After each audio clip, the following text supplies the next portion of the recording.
Memiliki motor gede di Indonesia memang bukan hal mudah. Di Indonesia, pajak kendaraan motor mewah itu mencapai 200%.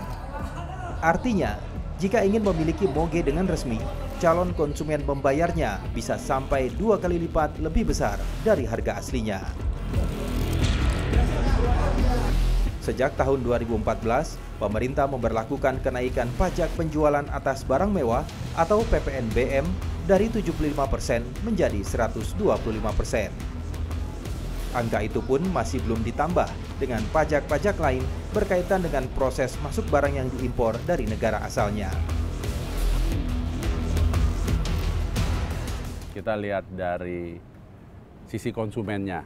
Sisi konsumen tentunya berharap ya saya mau bayar bea masuk, bayar pajak gitu.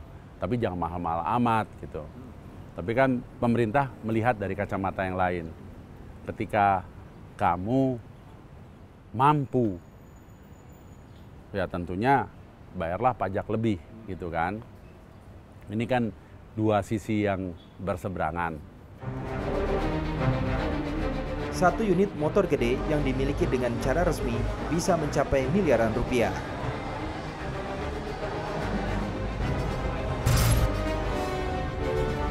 Kondisi ini membuat importir nakal berusaha memasukkan motor gede dengan cara ilegal. Inilah yang membuat motor gede bodong bisa mengaspal di Indonesia.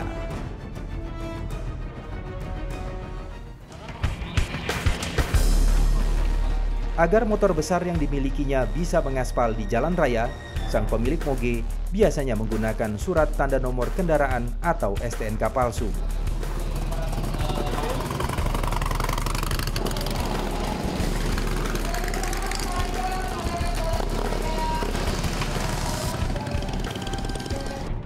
Polisi menemukan ribuan STNK palsu yang mirip dengan STNK asli.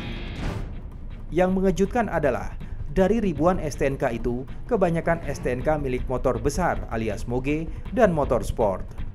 Polisi mengamankan 3 orang tersangka, salah satunya pembuat STNK palsu. Sudah ada indikasi lagi yang rangkaiannya kaitan dengan pembuatnya langsung di wilayah Hutan Kayu, Jakarta Timur. Tim bergerak ke sana dengan kekuatan satu regu, melaksanakan surveillance di sana, undercover di sana, dan alhamdulillahnya juga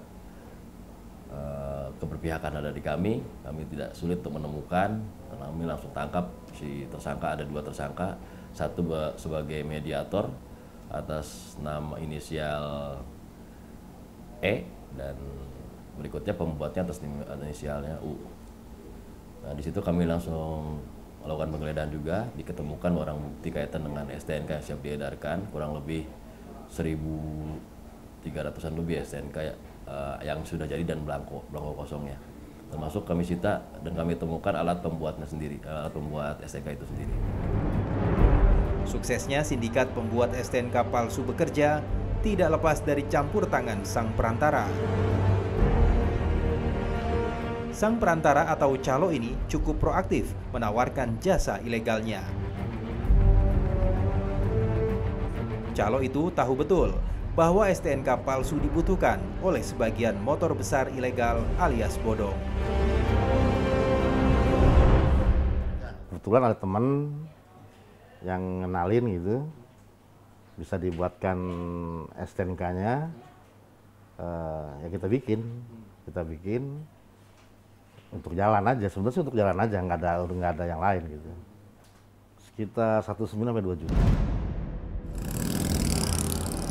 Mahalnya harga motor besar ditambah pajak kendaraan dan pajak lainnya jadi alasan pemilik moge menggunakan STNK palsu. Sebagai gambaran, tarif pajak penjualan barang mewah atau PPNBM, pajak kendaraan motor gede bermesin 251 cc hingga 500 cc dipatok 60%. Untuk moge 500 cc ke atas, pajaknya lebih tinggi, yaitu 125%. Jika moge bermesin 500 cc ke atas, harga dari negara asalnya sekitar 200 juta rupiah, maka di Indonesia, moge tersebut siap mengaspal dengan bandrol lebih dari 425 juta rupiah. Ketika bea masuk, pajak barang mewah, dan segala macam pajak yang road tax-nya juga begitu tinggi, kan seperti memberi rangsangan kepada oknum-oknum ini untuk bermain. Dan ternyata ketika dia bermain, ada yang mau membayar. Kan ini kan jadi seperti semacam hukum pasar kan, antara supply dan demand gitu. Lalu bagaimana pemain bisnis ini membuat STNK palsunya?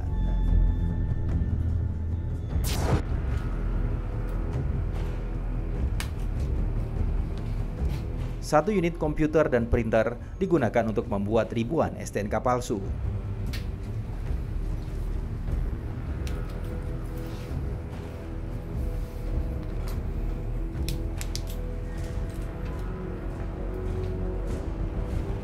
Sebelum mencetak, sang pelaku harus menyesuaikan tulisan di dalam STNK palsu itu.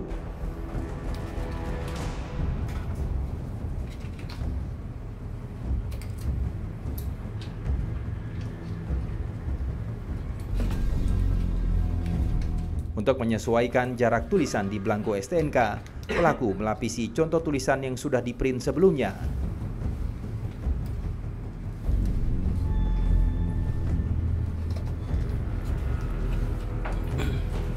Cahaya lampu di bawah meja digunakan untuk mengukur jarak antar tulisan.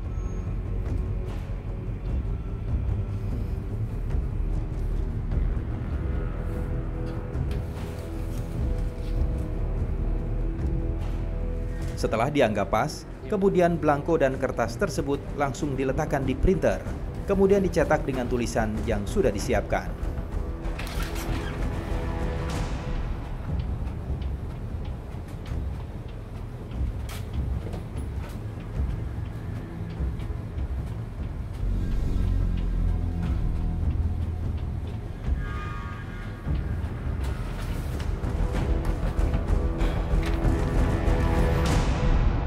Dan STNK palsu ini pun siap dikirim ke pemesannya. Lalu bagaimana pengakuan tersangka pembuat STNK palsu ini? Pajaknya itu makan waktu sampai, kalau sampai jadi itu 3 hari sampai 4 hari. Kalau sampai jadi, tapi itu kan per 100, jadi tidak per satu-satu. Karena kalau saya pikir per satu-satu dengan harga jual itu tidak kekejar gitu loh. Kita juga nggak asal bikin, kita lihat pejabat yang terkini gitu, terbaru. Jadi kalau udah ada pejabat yang lama saya tinggalkan, atau belangko yang lama dengan hologram yang berbeda itu udah saya tinggalkan. Dari sebenarnya pertama-tama dari Jakarta semua gitu. Lambat tahun karena waktunya juga mungkin agak panjang. Sedemikian rupa sehingga saya dikasih contoh untuk membuat karena kebutuhan mereka itu yang ada di luar gitu. Baik itu Kalimantan, baik itu DKI, baik itu Bandung, Bekasi, semuanya pengaman Jakarta. Nggak pengaman Jakarta. Saya nggak perlu BPKB, Pak. BPKB atas dasar inisiatif orang itu atau saya yang suruh buatkan gitu. Jadi tinggal ditembak aja gitu loh. Kalau yang lainnya, isian yang lainnya itu dia yang ngasih petunjuk gitu. Jadi kita tinggal menjalankan seperti orang ngetik. Kita menjalankan perintah apa yang ditugaskan aja, udah segini-segini beres gitu.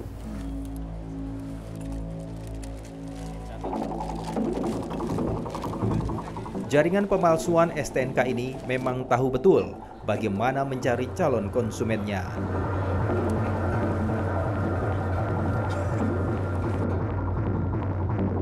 STNK palsu produksi sindikat ini memiliki kualitas yang hampir sama dengan yang asli.